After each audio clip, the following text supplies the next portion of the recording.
Payg'ambarimiz sollallohu alayhi vasallam dunyodan o'tganlaridan keyin Abu Hurayra radhiyallohu anhu juda ko'p hadislarni rivoyat qilganlar va aytganlar. Menda deganlar, 2 qop ilm bor deganlar. Payg'ambar alayhissalomdan oldim 2 qop. Bir qopini sizlarga ochdim deganlar. Ikkinchi qopini ochsam mundoq qilishadi deganlar. Ana shu ikkinchi qop keyinchalik aytganlar bu hadislarni. Ikkinchi qopdagi hadislar Payg'ambarimiz sollallohu alayhi vasallamning ahli baytlariga qilinadigan xiyonatlar to'g'risida edi. Islom ummatiga zulm uchun saltanatga keladigan yosh bolalar g'ilman degandilar. Ana shu g'ilmanni, ya'ni yosh odamlarni rahbar bo'lib kelishligi mavzulari edi. Duo qilardi Abu Hurayra. Allohim 60-yillarni menga ko'rsatma, 60-yillardan meni asra derdilar. Hijratning 60-yillari. Abu Hurayra radhiyallohu anhuning duosi ijobat bo'lgan 59 yoshi 59-hijriy sanada vafot etgan. 59-hijriy sanada vafot etgan 60-hijriy sanada Yazid ibn Muaviya islom ummatini boshiga kelgan. O'sha g'ilmon yosh bola saltanatga kelgan va islom ummati Yazid to'g'risida yaxshi fikr, yaxshi gap gapirmaydi. La'nat aytmaymiz-u, lekin yaxshi odam bo'lmagan deymiz. Yazid ibn Muaviya Madinaga askar bilan hujum qiladi. Madinani qamal qiladi. 3 kun bay'at bermagan odamlarni o'ldirishlikka ruxsat beradi. O'ta xunuk vaziyat, Madinani harami buziladi, chegaralar buziladi, xullas juda og'ir ishlar bo'ladi. Yazid ibn Muaviyani qo'rqadigan odamlari ichida Hasan ibn Ali radhiyallohu anhu, Husayn ibn Ali radhiyallohu anhu va Abdullah ibn Zubayr kabi sahobalar bor. Shulardan qo'rqadi. Shular unga bay'at qilmasligi mumkin. Bay'at masalasi bor. Buni tarixiga kirib o'tirmayman, uzrli masala. Madinada Husayn radhiyallohu anhuga, Hasan radhiyallohu anhuga yashirincha bay'at berishlikni majburlaydi. U kishi aytadilar-ki, men yashirincha bay'at beradigan odam emasman. Alining o'g'liman. Men bay'at beradigan bo'lsam oshkor bo'lish kerak, hammaga ko'rinish kerak. Shu vaziyatlar bo'lib turganda bilamiz, Hasan radhiyallohu anhu o'zlaridagi xilofotni Muaviya radhiyallohu anhuga bergan edilar. Muaviya keyin o'g'illari Yazidni saltanatga tashab ketganlar. Ana endi Hasan radhiyallohu anhudan ham xavotir qiladi. Husayn radhiyallohu anhudan ham xavotiri bor Yazidni. Iroqdan Husayn radhiyallohu anhuga maktublar kelishni boshlaydi. Maktublarda iroqliklar keling boshimizga, sizga bay'at beramiz, Yazidni zulmidan dod, siz haqlisiz degan xatlarni yozishgan. Tarixda siyrat asarlarida Husayn radhiyallohu anhuga yozilgan xatlarning soni 20 mingga yaqin bo'lgan. Tasavvur qiling, 20 mingga yaqin xat kelgan.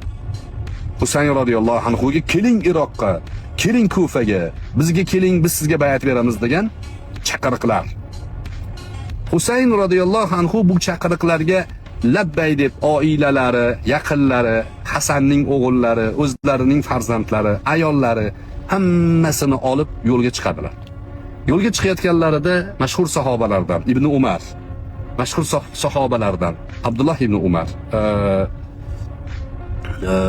kabi sahobalar qaytaradi. Ba'zi tobiinlar qaytaradi, bormang deyishadi. Sizni dadangizga xiyonat qilgan bu iroqliklar sizga ham xiyonat qiladi deyishadi. Farazdaq shoir edi. Farazdaq ham aytgan, bormang, ular unaqa odamlar emas. Endi 18 ming odam, 20 ming odam xat yozgan. Borsam bay'at beradi deb o'ylaganlar.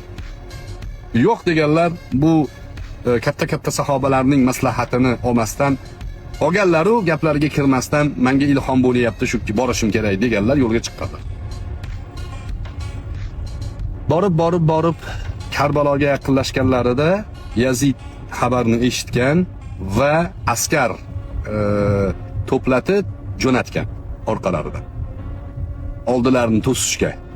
Ubaydulloh ibn Ziyod degan qo'mondon boshchiligida katta lashkar Husayn radhiyallohu anhu ni oila a'zolari bilan Karbaloda suvdan to'sishgan, qamal qilishgan.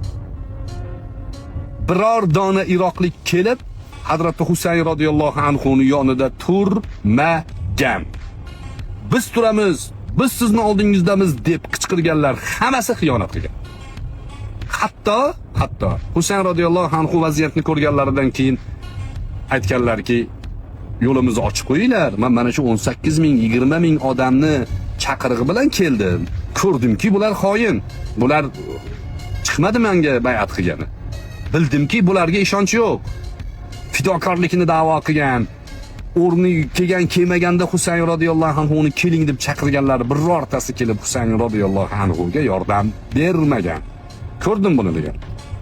Qaytib ketay, yo'limni ochib qo'yinglar degan. Bu maslahat bo'lib turibdi o'rtada. Yo'q degan Ubaydulloh ibn Ziyod.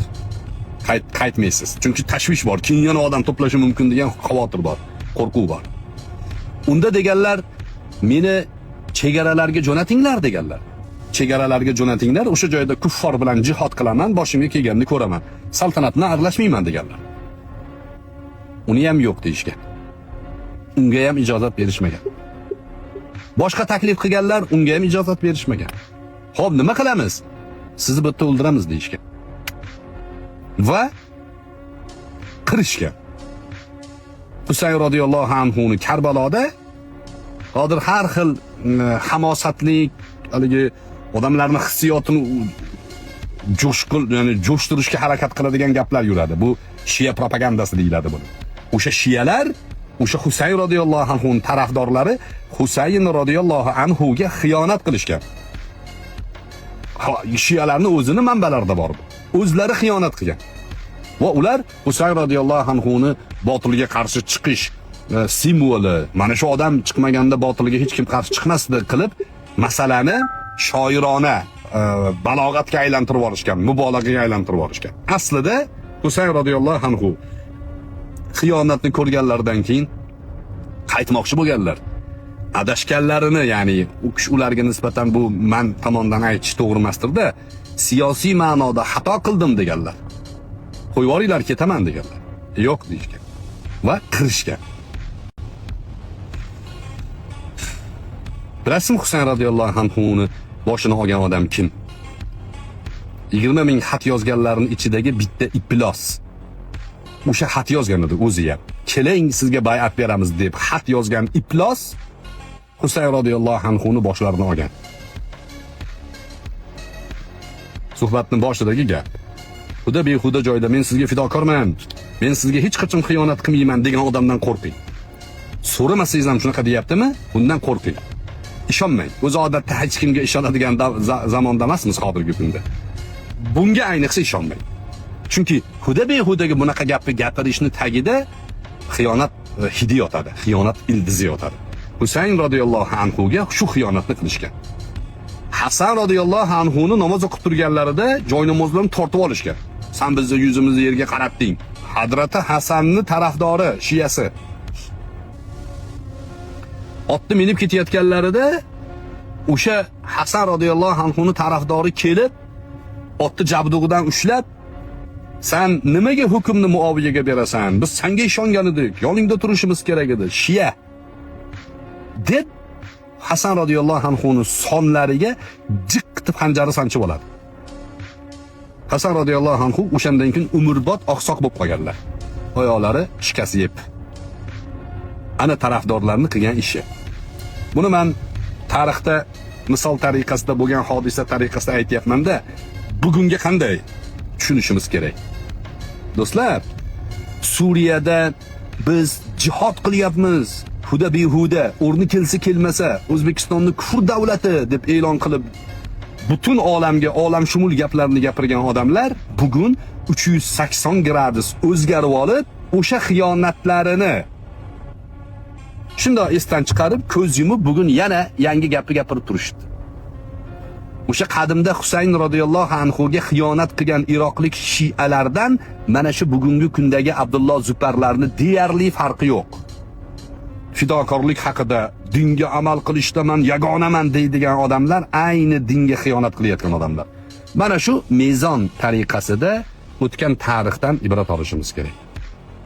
Ibrat olishimiz kerak. Ishonib ketavermaslik kerak ularga.